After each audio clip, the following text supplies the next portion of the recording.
God bless you again, Global Christian friends. Continuing the background knowledge of Matthew 13:37 through 43 is what Jesus had in mind when he gave the parable of the kingdom of the heaven,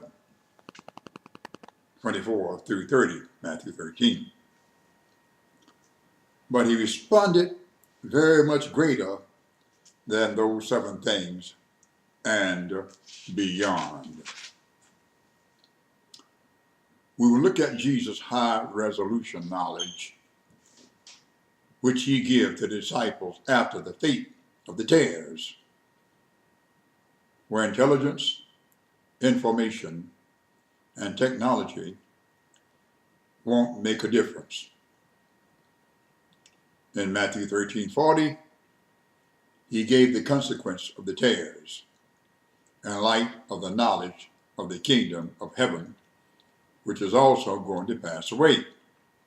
Matthew 24:35, and which John saw not only fleeing at his coming, Revelations 20 and 11, but saw also that both heaven and earth had passed away already, Revelation 21 and 1.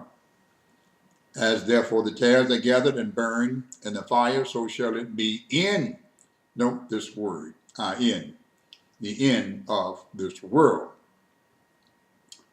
Be not deceived. It is not, as some say, in the end of this age, but as here described by Jesus and is shown by John, in the end of this world. Do not forget the works of the world are evil, John 7:7. The works of man are evil, John 3:19. The sufficiency unto the day is the evil thereof, Matthew 6:34. And the heavens are not clean in his sight, Job 15:15.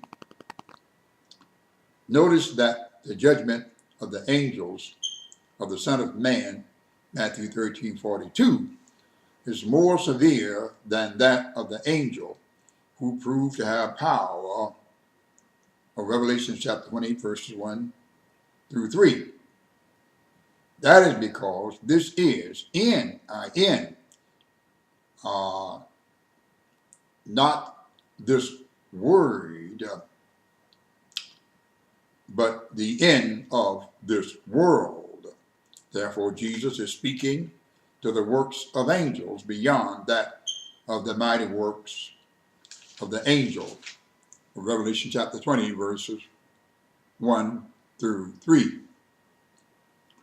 who only lay hold on the dragon and bind him 1,000 years. And that act is not the end of this world, because he must be loosed a little season afterwards, Revelation chapter 20, verse 3. The works of the angels of the Son of Man are not only cosmic works, Matthew 24:31, Mark 13:27, from one end of heaven to the other, but their works are also final. This is because they shall see the Son of Man coming in the clouds of heaven with power and great glory, Matthew 24:30. We have shown you the beauty of the absence of offense from Revelation chapter 12, verse 10, to reveal those wonders now shown to accompany salvation in heaven, Hebrews 6 and 9. In this proclamation, it says, now has come salvation, the thing that accompanies salvation, strength, and the kingdom of our God and the power of his Christ, Revelation chapter 12, verse 10. Just as in the case with the offensive adversary in Revelation chapter 21, chapter 12, verse 10, when the tares are cast into the furnace of fire to be no more offensive, Then shall the righteous shine, not to be seen before men, but they shall shine forth as the sun. And if they shine forth as the sun, there is no further need of the sun, nor of the impure stars in the kingdom of their Father. Matthew 13 and 43. Not the kingdom of heaven, but in the kingdom of their Father, which is greater. Offenses cannot occur in the Father's kingdom. We're at the first, Matthew 13, 24 through 30, second, Matthew 13, 31, 32, and third, Matthew 33, parable of the kingdom of heaven. Now Jesus gives us the fourth parable of the kingdom of heaven in Matthew 13, 44.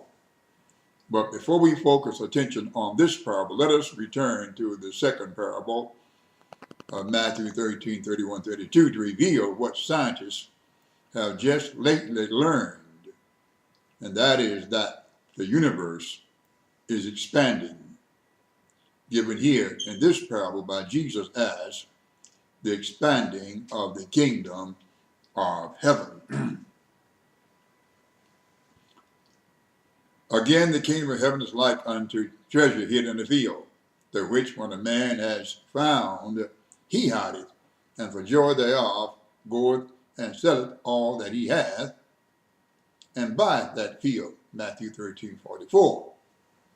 The only incident that is close to this parable in real life is found of Mark 10, 17, Luke 10, 25, and Luke 18, 18.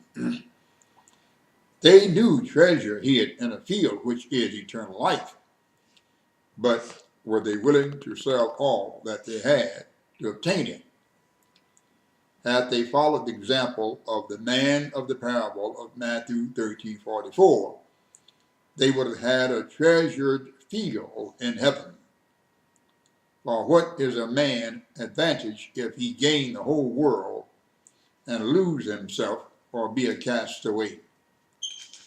Now we come to the fifth example of the kingdom of heaven in Matthew 13, 45, 46. We'll get there shortly. Again, the kingdom of heaven is like unto a merchant man seeking goodly pearls,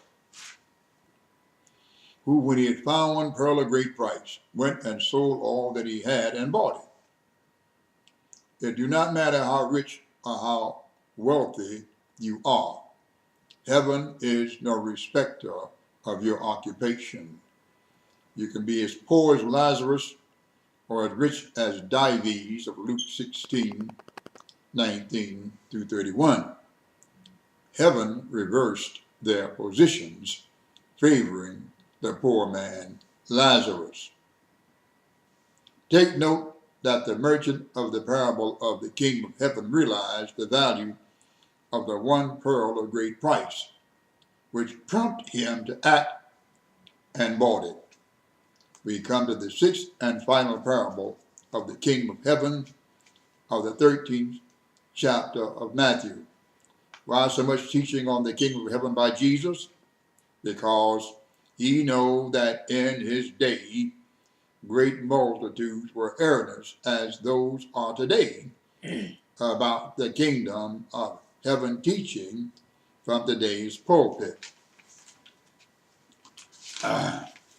And we will get into this the next time. Global Christian friends, God bless you.